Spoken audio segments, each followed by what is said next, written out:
terus kayak yang dibilang, eh aku udah bilang loh sama Simon, aku nggak ada mau ngadu domba ya. Terus Simon kayak, iya, Iya. gue nggak ngerasa ngadu domba kan. Mm-mm. Aku udah bilang kan gak ada mau ngadu domba kan.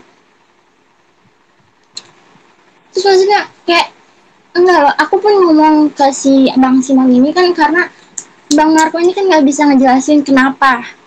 Ya, terus aku ke Simon tuh awalnya cuman kayak, aku nggak langsung sebutin nama ya, aku cuman apa ya istilahnya kayak kode-kode loh biar kayak Simon ini ada cerita gitu loh, kayak kenapa sih ada orang bisa ngomong dia kayak gini gitu loh. Jadi nggak ada yang langsung kayak gue ngomong si Marco ngomong kayak gini, nggak ada anjir.